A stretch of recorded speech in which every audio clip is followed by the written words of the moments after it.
Hörmətli Amil Xəlil müəllim, mən Masarlı rayonu Təzəkən kəndində yaşayıram. Uzun müddət baytar əkmini işləmişəm, qocaman baytar əkmini.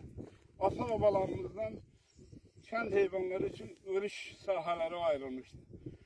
Hal-hazırda örüş sahəsi 5-6 ildir ki, 5-10 nəfərə bələdiyyə və icra nümayəndəsi, kənd icra nümayəndəsi tərəfindən verilib və kanal atılıb. Həmin kanal bu kanaldır. Bunun uzunluğu 1 kilometr 600 metreye yakın Qumbaş çayına birləşir. Bu qədər torpaq sahələri zay olur. Ona görə də xahiş edirəm. Bizim örüş sahəmiz indi tam məhdudiyyət halındadır. 2-3 nəfər rayon icra nümayəndəsinə onlayn vasitəsilə müraciət edir. Onlardan nümayəndə gəlib gedir, kənd icra nümayəndəsində oturur. Bir həmən bilirəm, ancaq heç bir əməl edilmir. Bizim icra nümayəndəsi çox yaxşı adamdır. Çox insanpərvər, qanunpərvərdir. Ona da yalan məlumat verilib bu örüş sahəsi barədə. Bu örüş sahəsi, bunun uzunluğu belənçi hardasa 400-500 metrə yaxın olur. 350 metrədən çoxdur. Ona görə də yəni isə uzunluğu isə bunun uzunluğu 2 kilometr 600 metrədir. Qumbaş çayına qədər. Qalan sahələrimiz bələdiyyə torpağına 21 hektar 600 metrə ayrılmışdır. Biraz da bələdiyyə paybəli torpaq sahəsi ondan olanı vardır. Bunun özündə 7 metrə eğilən bir uzun kanal vardır. Həmin kanal ana kanala, bizim kəndin qabağında gedən ana kanala birləşir.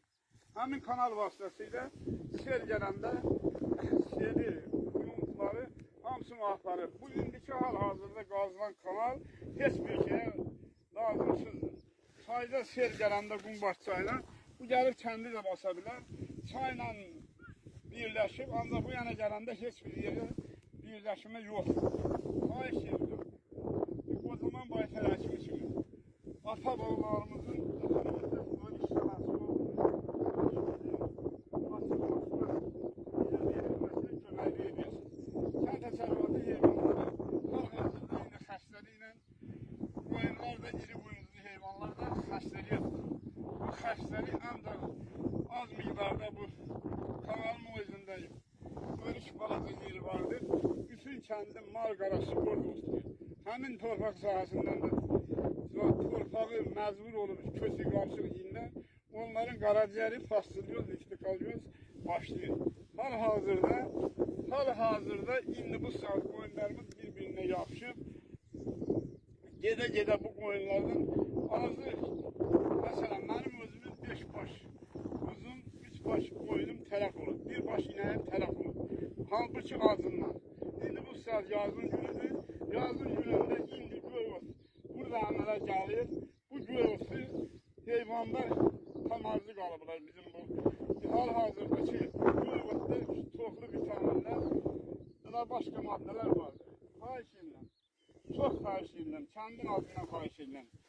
Mənim bu sözlərimi icranın hakimiyyətinə və başqa hansı yüksək orqanlar varsa onlarla birlikdə çəkilişlə apara bilərsiniz.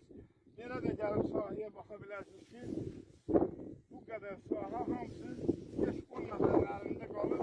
Bunun pulunu da soruşanda icra nümayəndəsindən gəl kənd icra nümayəndəsindən. Qazı deyir, mənə heç kim istədi vermir.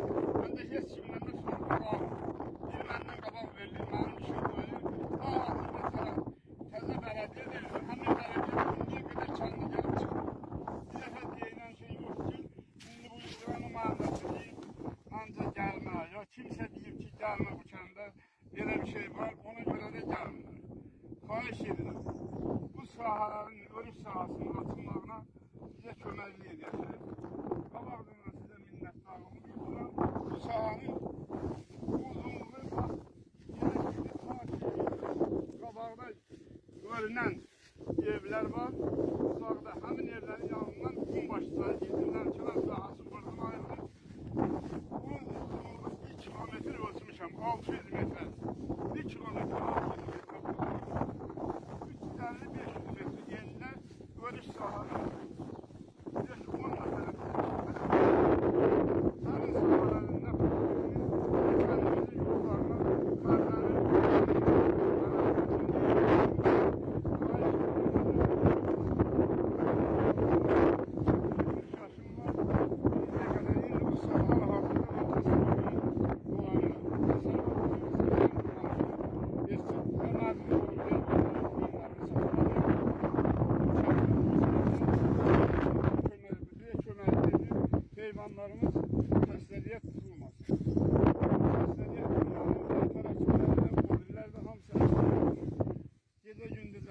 da qabağın almaq olmur. Heyvan heç cürə yoxdur. 7 metre deyilən yer var. 7 metrenin üstündə 2 dənə fermer təsərrüfatı var. Halbuki həmin fermer təsərrüfatlarından 2 dənə də boyundadır. Arası gözünə 2 hektar, 3 hektar yer götürülür. Qanunsuz yer götürülür. Heyvanların su içməyə bunlar araya gəldi. Heyvanların su içməyə yeri yoxdur. 7 metre başa kadar sudur. Hal-hazırda deyilene göre akıbetlerin 7 metrenin üstünde 7 metre yol koyuyor. Hemen ne yol var ne bir şey hamısı oradan zaten. Heyvan o yüzden geçebilmez. O yüzden de ekim sahaları götürüp hiç çıkıntılara kaldık. Ne taraf diye ne icra aldınız. Geçe defelerle anlatacağım orada. Şeyleriniz de var orada. Konuşan korku kümesinde diyemişim. Gelip bakıp acımda rahat gözlüsün. Gələcək tədbir görüləcək. Hələ ki heç bir tədbir görünmür. Hal-hazırda yazdır. Yaza görə də heyvanlar otlamalıdır. Vitaminlərlə təmin olunmalıdır. Həmin vitaminlər də yox. Xahiş edirəm, həmin fermaların sahələrinə baxın. 7 metre deyilən kanal var. Onun özünə baxın. Görün nə qədər torpaqlar mənimsəndir. Heç kimdə heç tədbir görmür. Yaxşı, sağ olun, salamat olun.